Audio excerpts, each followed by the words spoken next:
Assalamualaikum warahmatullahi wabarakatuh. Kenalkan, nama saya Nuzati Ermain, NIM 1803072.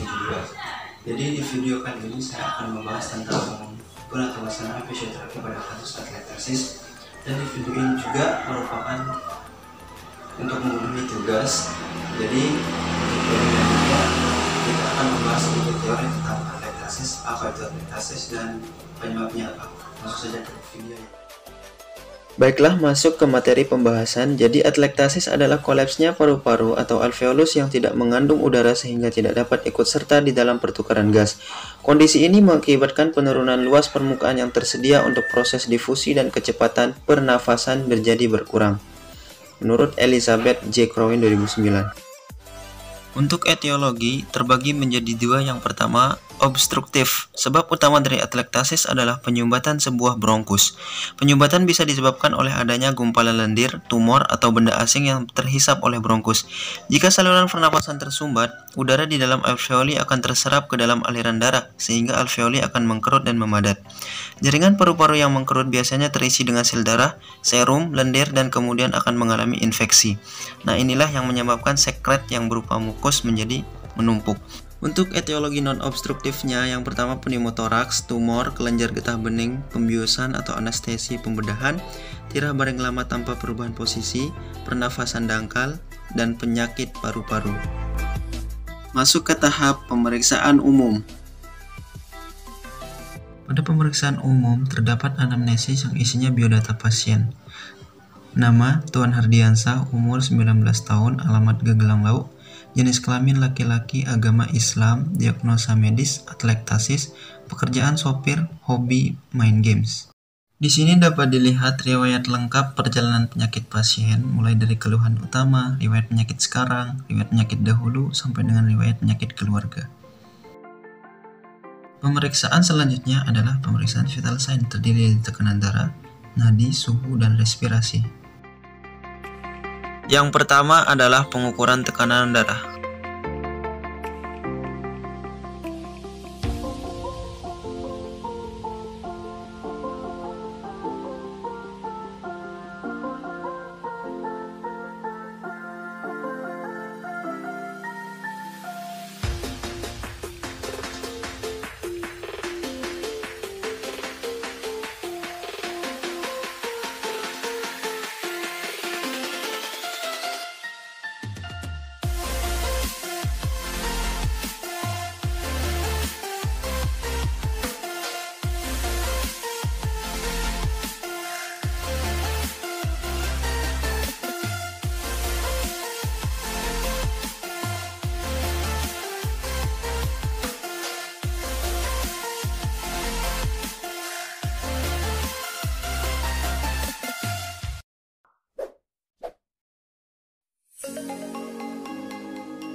Selanjutnya adalah pengukuran nadi.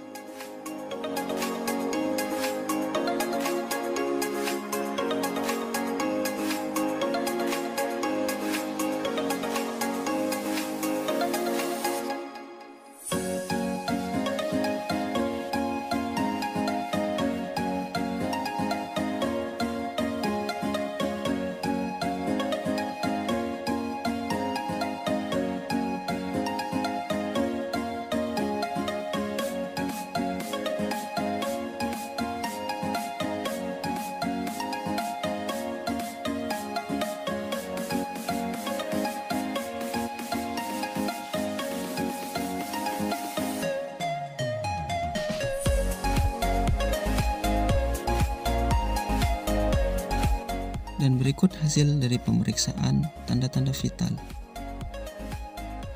Lanjut ke pemeriksaan fisik.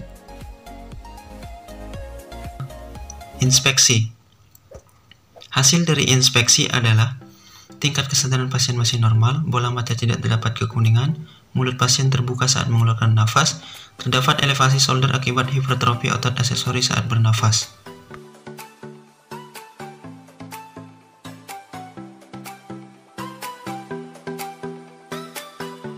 Yang kedua adalah palpasi.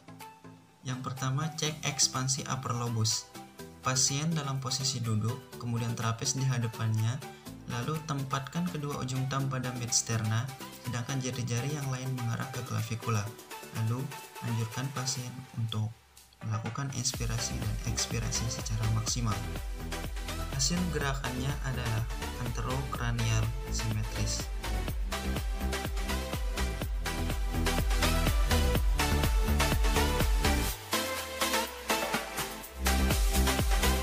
Lanjut ke cek ekspansi middle lobus. Posisi pasien tetap seperti poin di atas. Letakkan kedua ujung thumb di processus sipoideus, kemudian jari-jari yang lain mengarah ke lateral costa. Lalu anjurkan pasien untuk inspirasi dan ekspirasi. Hasilnya adalah anterolateral cranial.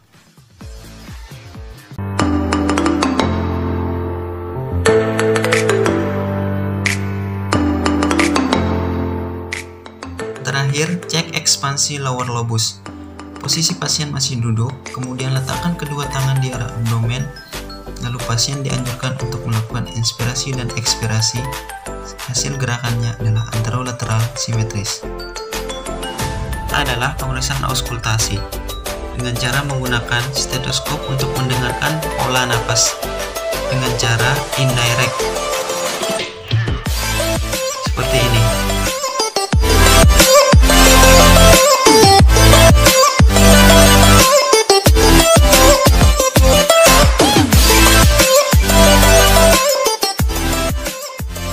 Hasilnya terdapat suara mengi atau wheezing. Masuk ke tahap pemberian modalitas latihan. Intervensi yang pertama adalah breathing exercise.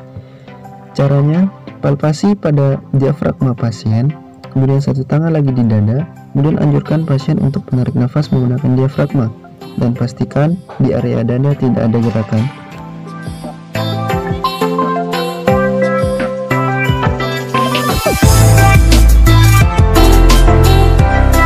Ini ada pulse lips breathing exercise. Caranya, anjurkan pasien untuk menarik nafas kemudian tahan 2-3 detik, lalu hembuskan lewat mulut secara perlahan dan lembut, kemudian tahan 6-8 detik seperti ini. Tarik 1, 2, 3, hembuskan 1, 2, 3, 4, 5, 6, 7, 8. Kurang lebih seperti itu.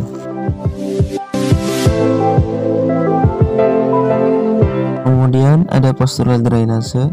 Caranya, lakukan teknik tapak teman pada segmen apikal anterior pasien, lalu anjurkan pasien untuk melakukan ekspirasi dan inspirasi seperti ini.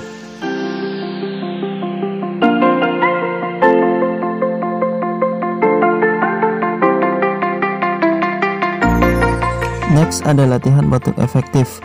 Caranya, letakkan tangan bersilangan di bawah processus sipoideus, kemudian perintahkan pasien untuk mendorong perut ke arah dalam atas, lalu tahan, kemudian dibatukkan.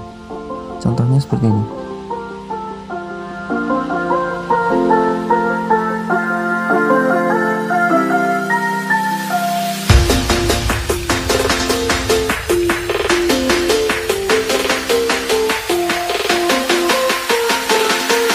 Terakhir adalah mobilisasi sangkar toraks.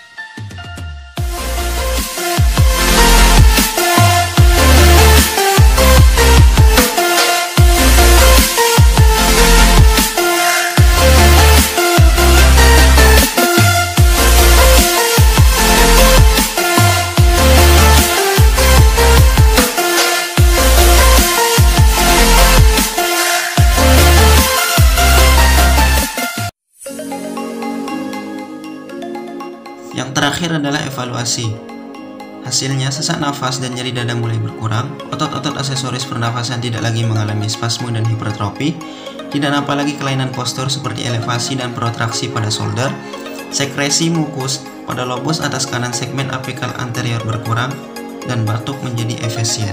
Sekian video dari saya, semoga bermanfaat. Wassalamualaikum warahmatullahi wabarakatuh. Jangan lupa untuk subscribe tuh channel Akvis Bay.